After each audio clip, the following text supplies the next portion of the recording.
listening to Dr. Troy Munson with Words of Radiance.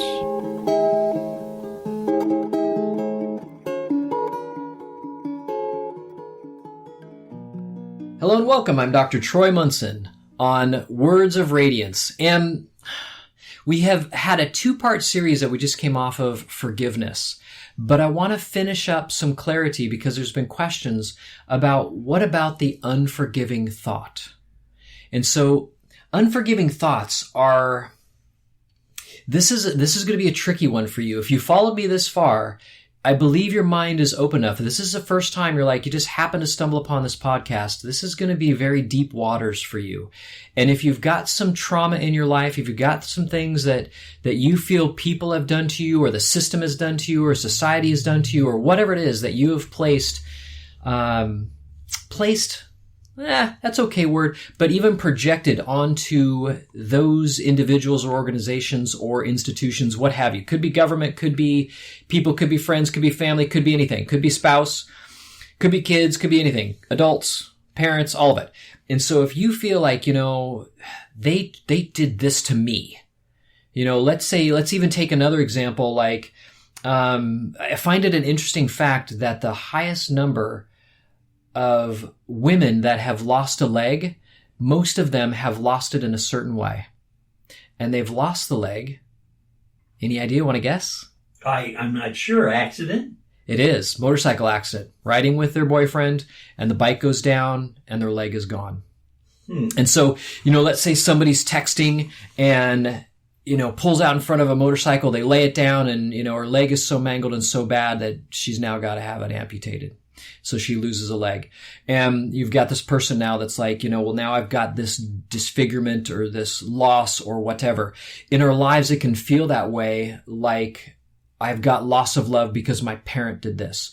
Or I've got, this institution sued me or did this and I couldn't get any recompense. And even I tried to sue them and I lost or whatever. There's a million different ways that we can feel like we lost something of great value, whether it's a body part, whether it's money, whether it's time, whether it's health, peace of mind. It just doesn't matter. That unforgiving thought has to make a judgment, though. So now we're dissecting this unforgiving thought that we're holding on to. And that other unforgiving thought has to make a judgment. And it makes a judgment in such a way that we cannot raise it to doubt. That I literally have strengthened my opinion in my stand of that judgment, of that unforgiving thought on my brother or sister or organization or what have you. That now it almost just tightens it to a point that my projection of my feeling is now veiled and I can't even see beyond it. I'm now just so steeped in this thought process that I can't even forgive. So now I've just got this cherished, unforgiving thought. And the problem is this unforgiving thought actually keeps us from reason. Reason is the enemy of understanding. Of judgment. Because the more we reason something out, the more we just start shooting holes in it. I've done this. And, in our day and age, we just got through this whole pandemic and mask or no mask and all this stuff. But as I took a stand on one side or the other, I ultimately could shoot holes in my stand, but also in the other person's stand. You better wear a mask. You better not wear a mask, or all these things. Now we've got Sweden saying we are outlawing mask wearing. And I'm like, good for them. Part of me says good for them, because it isn't about the germ theory. It isn't about anything. It's all about control. And yet that's a conversation for another thing, but yet it's another thing we can take a stand on. And yet it's an unforgiving judgment. If I don't go beyond this thought, then I'm the only one in misery with my thinking on this stand that I have taken. And, if you're out there thinking, this guy is full of crap because they did wrong to me. We've got some thoughts there, and I've handled clients that have literally said that to me. And over time, I've helped them walk through that, because if they sit there in unforgiveness, that unforgiveness is like living a lie, and it eats at them, it eats at them, and eats at them. And eventually it does more damage to them health-wise than if they would just simply let it go. And having been there and done that and not let go of things for many, many months, years, until finally I'm like, this is stupid, Troy. You need to let this go. And so as I've walked through those challenges, I've walked through some really hard things in my life. And you might think, you know what, my stuff's probably way worse than yours. You know what? We could all sit down and whip it all out, so to speak, and compare and see who's got the crappier, past. But ultimately, anything that causes you mental pain and anguish, it doesn't matter. It doesn't matter if I look on it as belittling and it's nothing compared to my stuff, because it's not. It's important to you. But ultimately, I want to start you thinking about that unforgiving thought, because an unforgiving thought does many, many things. It creates a frantic action in pursuing its goal. And its goal is attack. And every time we attack another, it isn't actually satisfying to us. It might be at the moment, but then once we're done, inevitably the guilt and shame comes. That isn't the fix you're looking for. It's like these gangs. Somebody kills their homie, and so now they go kill one of them. And they get mad and they go kill one of them. It just escalates and it never, ever stops. It just is this constant abuse and unforgiveness. And it's rampant. It's rampant, as extreme examples and as not extreme examples. And so this distortion of purpose must start happening. And so your purpose is now affected because of this unforgiving thought. Your purpose is no longer peace. Your purpose is disharmony. Your purpose is attack. Your purpose is harm. Anybody who thinks that way can't be at peace. Now, I've started to bring in this word peace because this is how we begin to get out of these situations. And this is part of the issue. You have to cherish peace more than you cherish your unforgiving thought, your offense that you have taken. And if your goal is peace, you now have the right goal. How do I know your goal should be peace? And you might even think, what the heck is peace? That doesn't mean anything to me. Well, here's what I want you to do. In some of my other podcasts, if you hook up with them, you're going to find that one of the things that I'm going to help you do is to figure out how to make your mind peaceful. And so just a quick review, if right now you let go of all thoughts, your mind was completely at peace and all thoughts are gone. No more is that that judgmental, unforgiving thought radiating in your mind. It's now gone. It's not there at peace. But if you let go of all of your thoughts, what are you left with? Some people say it's emptiness, but it isn't. They're still judging. They're judging that peace or that emptiness as something. But when you let all of those thoughts go, you will be at peace. That is your natural state. Not helter-skelter, not frantic, not upset, not hysterical. You're at peace. At peace, you can now listen to really the voice that should be the one we're listening to in our mind, that is that voice for God, so to speak, that is part of the infinite, that is what we are, beyond all this thinkingness that everybody's doing all the time, creating these unforgiving thoughts and creating these judgments constantly that shouldn't be there.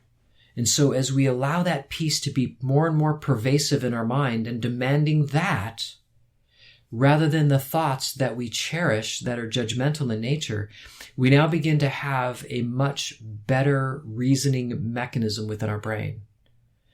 Most scientists, they'll tell you they came to their epiphanies when they were at peace or doing something else or not focused on their problem. We don't want to focus on problems. That only makes them grow.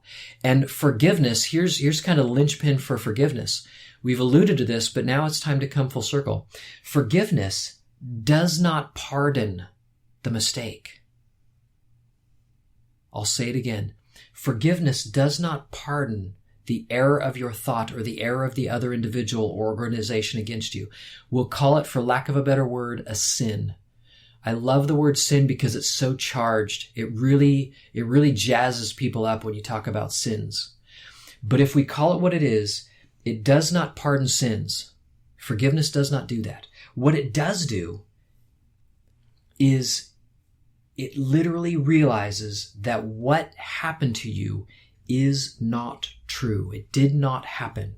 You can say, hey, my leg is still gone. What do you mean it didn't happen? There are facts in here that say, yes, you got in a motor vehicle accident and your leg is no longer there. Or, somebody came and took thousands of dollars of yours. Maybe they conned you. I don't know.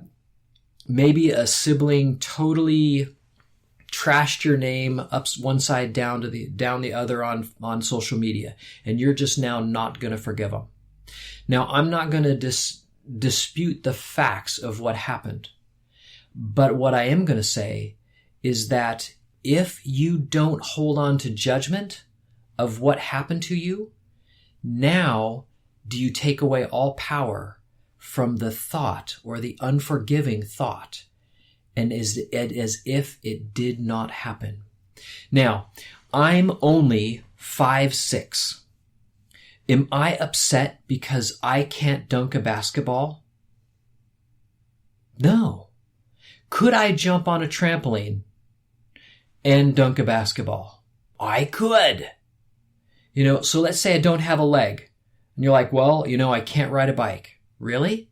We couldn't strap the other leg in and you start, pulling the pedal up and pushing it down with the same leg and ride a bicycle?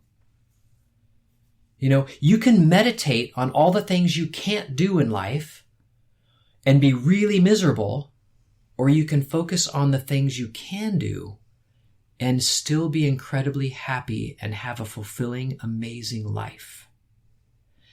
Now, this choice is always yours. I'm not going to force you to let go of your unforgiving thoughts, but I want you to understand fully about what those unforgiving thoughts are doing and how do we begin to use forgiveness in an effective manner. Because if I actually decided to use forgiveness to pardon a sin, it would actually make it real now. And that isn't forgiveness' job. Forgiveness' job is to show you that your own mind is the one that did the damage in the first place.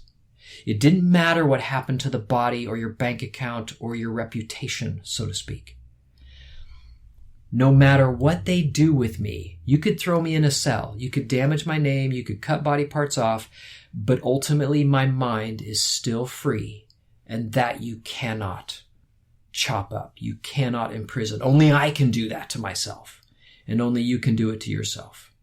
So I pull out some things here and I pulled a lot of punches, and I apologize for that, but only mildly until you realize, I needed to hear that. And then all of a sudden you've forgiven me for what I said and realize, I had to forgive it in my own mind and be okay with what you said, Troy. I got it. And so aspects of practicing forgiveness is really going after stillness of thought. That's how we practice true forgiveness in the beginning. We begin to realize that our thoughts are what we don't want. They're the ones that I'm actually against because I am the peace underneath all of my thoughts. That's what I want you to get to. So forgiving yourself for having the thoughts is the last bastion of forgiveness. And it occurs when you realize that you value peace of mind more than you value your offenses and your hurts and the things that you think happened to you. But when you get down to it, you realize that they didn't actually go down as I think it did. And if I never bothered to pay it one mind or care one iota about it, I wouldn't have developed these unforgiving thoughts and the pain that I experience now anyways. So I hope that sinks in deeply. I hope it was well said. Let me know. Shoot me a message. I'd love to hear from you. If you're struggling with it, I would love to help you be free and be truly free. So until next time, I'm Dr. Troy Munson on Words of Radiance.